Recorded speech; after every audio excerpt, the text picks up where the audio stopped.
They reappeared when mankind entered the atomic age. 2 years after the Hiroshima bombing on June 24, 1947, Kenneth Arnold, the private pilot, reported his sighting of 9 glittering objects flying in formation round Mount Rainier in Washington state. He described them as looking like flying saucers.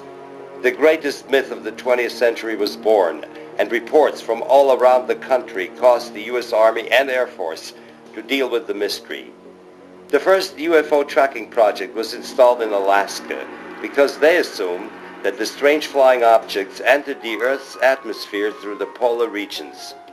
The U.S. Army Air Force Intelligence ordered a special team of highly qualified technicians to install the most sophisticated equipment aboard their B-29s reconnaissance planes to retrieve the best possible data on the UFOs. They used magnetic field detectors, radio frequency emission scanners, and 16mm film cameras, or so-called gun cams, installed instead of the guns. Also, the pilots were equipped with 8, 16, and 35mm hand cameras, also press cameras, including 8x10 Fairchilds, the most precise camera of that time, using 8x10-inch wide negatives. The project was placed under the command of Lieutenant Colonel Wendell C. Stevens of the Foreign Technology Command of the Air Materiel Command, posted to Alaska for this mission. And my job was to supervise the team that installed this equipment, and it was also to brief the crews before they departed on their mission and tell them what kind of equipment they had aboard and how to use it and what to look for. And then each time they came back, they were debriefed by their operations people, and then they were turned over to me to debrief on the special applications, the classified section of the mission which I was supervising, and that pertained to the possible encounter of anything unusual over the Arctic.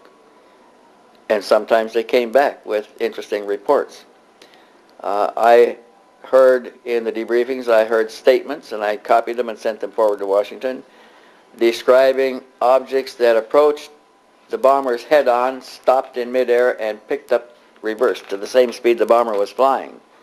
And it would remain in a formation position on the bomber for minutes and then fly away. They reported seeing aircraft or flying objects in the sky that were flying 10 times as fast as the B-29s could fly. They reported seeing objects that stopped in the air right next to the B-29, took a position with it, and stayed there for minutes.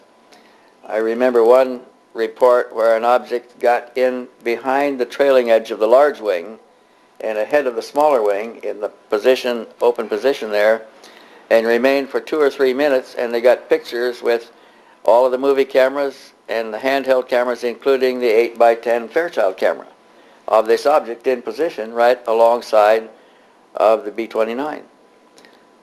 All of the data that was recorded by this special equipment, the cartridges, cassettes, rolls of film, and everything, after a mission with an encounter, was removed from the canisters and the equipment items and packed in a metal box and chained to an officer's wrist and flown to Washington that night. And this happened on a frequency of about 3 or 4 times a month for the whole year and a half that I was doing this in Alaska.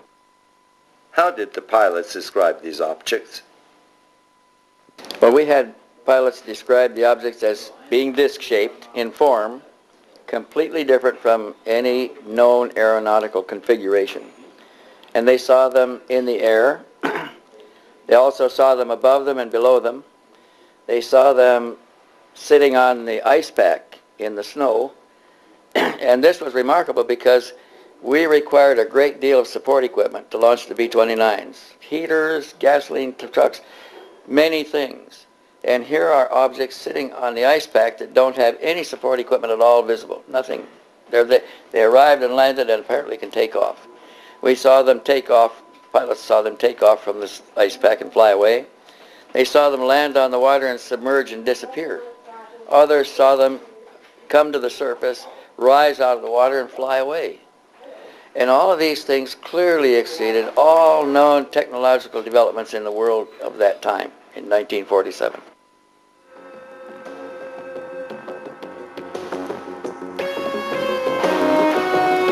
These reports gave the Air Materiel Command forerunner of the Air Technical Intelligence Center of the U.S. Air Force a precise impression of the UFO phenomena quite early. On September 23, 1947, the former Air Force Chief of Staff and the AMC Commander General Nathan F. Twining wrote this report to the Commanding General of the U.S. Air Force in Washington, D.C., classified top secret. The phenomenon is something real and not visionary or fictitious. There are objects approximating the shape of a disk of such appreciable size as to appear to be as large as man-made craft. As filmed in May 1964 by Dr. Daniel Fry, a rocket engineer from Maryland, Oregon, the reported operating characteristics such as extreme rates of climb, maneuverability and action lend belief to the possibility that some of the objects are controlled either manually, automatically, or here, an Australian TV team on December 31st, 1978. Clearly, we see a luminous dome, a rim around the center, and big portholes. It maneuvered in such an incredible speed that it left this track on just a single picture of the film. No terrestrial aircraft is able to fly in such a pattern, obviously defying the laws of gravity.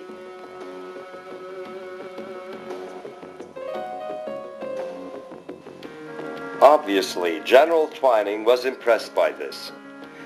Extreme maneuverability, particularly in roll and action, which must be considered evasive when sighted or contacted by friendly aircraft. As filmed in 1966 by the Oldfields, a British couple flying over central England. Here again in slow motion, the Zeppelin-shaped UFO performed U-turns in a third of a second. No terrestrial aircraft could do this. The apparent common description of these objects is as follows: circular or elliptical in shape, flat on the bottom and domed on top. As here on a film taken by a TV crew from New Zealand on January 2nd, 1979. Here we see the rotating disc from the top.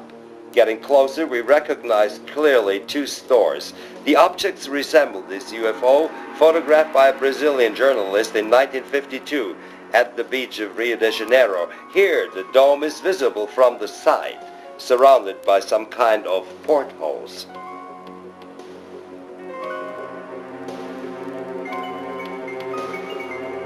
This sensational series of pictures of a dome-shaped UFO was taken by the mechanic Paul Villa on June 16, 1963, near Albuquerque, New Mexico. Here, the metallic reflecting dome is surrounded by a whitish force field. Villa, who claimed to be in contact with extraterrestrials, shot a second series of pictures on April 18, 1965.